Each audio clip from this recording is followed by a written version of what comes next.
Salut à tous et bienvenue sur ma chaîne YouTube. Ici, c'est le Master Teacher Serein. Alors, ne fondez jamais une famille au Japon si vous n'êtes pas marié. Ne fondez pas une famille au Japon si vous n'êtes pas marié. C'est un avertissement parce que, euh, comme on le dit, l'université des social media, de TikTok, de YouTube et tout ça là, nous informe plus que l'école. La vie, ça se vit en reculant. On apprend des erreurs des autres et on apprend à mieux sauter. Comprenez ici que le Japon, la loi du Japon est telle que pour fonder une famille, pour avoir des enfants ici au Japon, il faudrait être marié. Sinon, vous allez subir la loi. Ce qui se passe, c'est quoi déjà? Selon leur façon de voir les choses. Alors, leur justice, leur gouvernement pense que les bâtards n'ont pas droit aux privilèges de la société. Un enfant qui est né hors mariage n'aura pas droit d'être enregistré, n'aura pas l'assurance, ne pourra pas fréquenter les écoles du gouvernement et tout ça, ça devient un peu compliqué. Et surtout que dès la naissance de l'enfant, vous n'avez que 30 jours pour donner les papiers à l'enfant. Alors, ce qui se passe, c'est quoi? À la naissance de l'enfant, euh, quand vous allez, on va vous donner 30 jours. Et après, dans les 30 jours là, il faudrait enregistrer l'enfant et avoir l'acte de naissance de l'enfant officiel. Parce que, genre, à l'hôpital, on vous donne seulement un document qui atteste que l'enfant est né. Et ensuite, vous allez prendre ce document-là après la sortie de votre partenaire. Vous allez maintenant à l'hôpital, comme leur mairie ici, pour maintenant aller enregistrer votre enfant à votre mairie. Et ensuite, vous allez maintenant remplir le papier là pour le certificat de naissance à la mairie. Et donc, ça se passe comme ça. Maintenant, le problème, c'est quoi? C'est que euh, lorsque vous allez là-bas, on écrit la partie des parents. La mère peut écrire son nom, le père peut écrire son nom. Si le juge là ou bien l'agent qui est en train de suivre votre dossier ne fait pas attention, on peut laisser ça passer, mais après on va assurer ton nom. Parce que dans leur système, ils ne vont pas te reconnaître parce que vous n'êtes pas marié. Et donc, on enlève carrément le nom du père, ce qui complique la situation parce que vous ne pourrez, en tant que père, si vous avez des documents ou bien la mère et tout ça, vous ne pouvez donner votre nationalité à l'enfant, vous ne pourrez donner l'assurance à l'enfant et tout ça, ça devient très compliqué. Parce que souvent, ce qui se passe ici, c'est que quand la mère vient juste de mettre au monde et tout ça, souvent elle ne travaille pas, c'est le père souvent qui est encore en train de travailler. Alors, si elle a les papiers, c'est bien beau, mais l'enfant ne sera pas enregistré. Dans le certificat de l'enfant, on ne va pas enregistrer le nom du père. Alors, pour la suite, c'est que ça devient plus compliqué. La complexité augmente au fur et à mesure. Ce qui se passe, c'est que comme le père ne peut pas être enregistré dans l'acte de naissance de l'enfant, ça veut dire qu'il n'a aucun droit sur cet enfant-là. Et c'est un peu pénible quand même parce que le père ne peut pas soutenir l'enfant, le père ne peut pas donner ses documents à l'enfant, le père ne peut pas donner sa nationalité à l'enfant, seulement la mère compte, mais même sans ça aussi, si la mère ne travaille pas, on peut la couper aussi les vives et tout ça. Et donc elle doit aller peut-être postuler pour l'aide sociale. Ça devient plus complexe, ça devient plus complexe. Vous n'avez que 30 jours.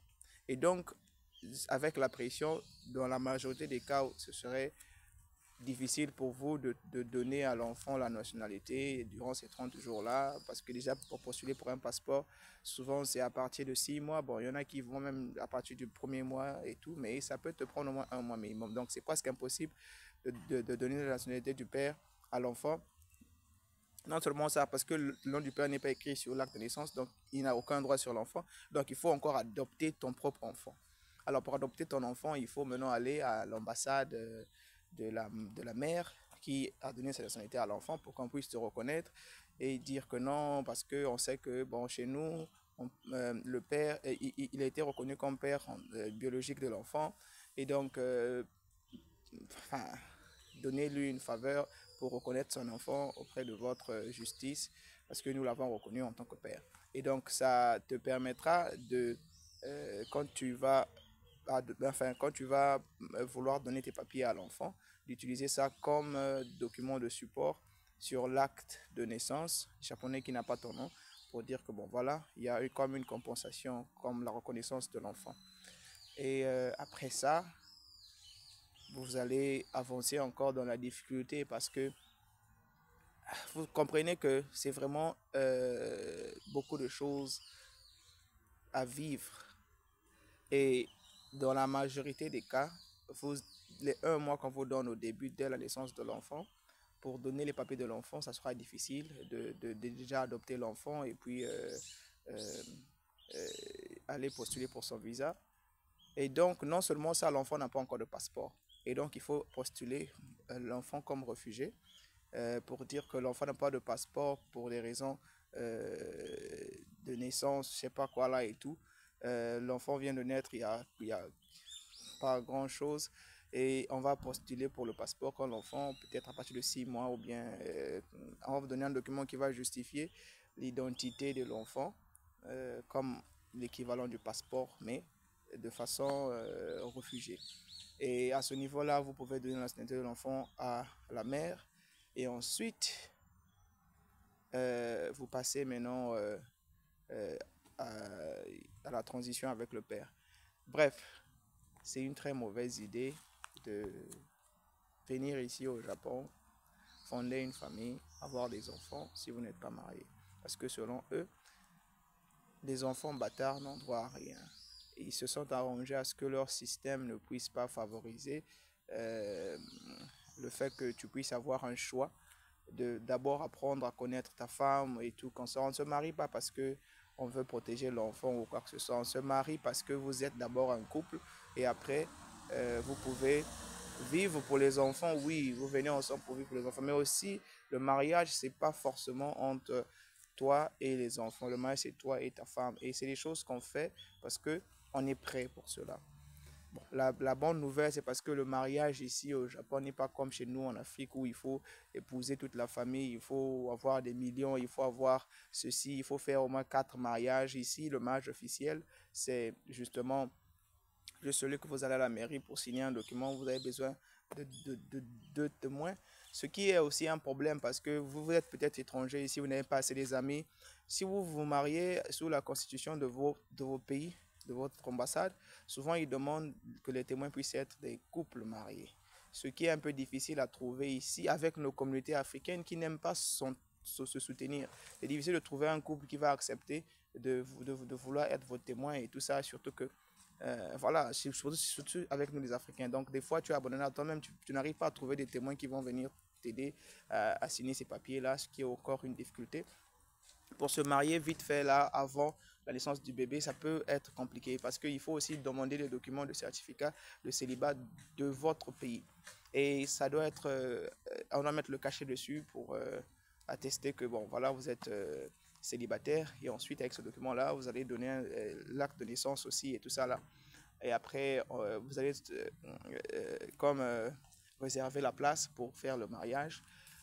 Mais aussi pour trouver les témoins, surtout pour nous les Africains, comme on n'aime pas s'entraider, c'est difficile de trouver 2 témoins, donc deux couples. Chez les Japonais encore, vous n'êtes pas obligé d'avoir, vos témoins ne sont pas obligés d'être mariés, juste des amis ou des connaissances qui vont venir signer et puis ça passe. Donc en tout cas, ne rentrez pas dans ce stress-là. Si vous avez la chance de fonder une famille ici et que vous avez le temps de réfléchir, mariez-vous d'abord. Parce que le stress, le Japon force les gens à se marier, que ce soit par amour, que ce soit par ceci, votre enfant va subir comme il n'y en a pas, parce que le Japon, le système ne favorise pas l'épanouissement des bâtards. Donc, c'est un peu ça que je tenais à dire, et bien de choses à vous, à la prochaine.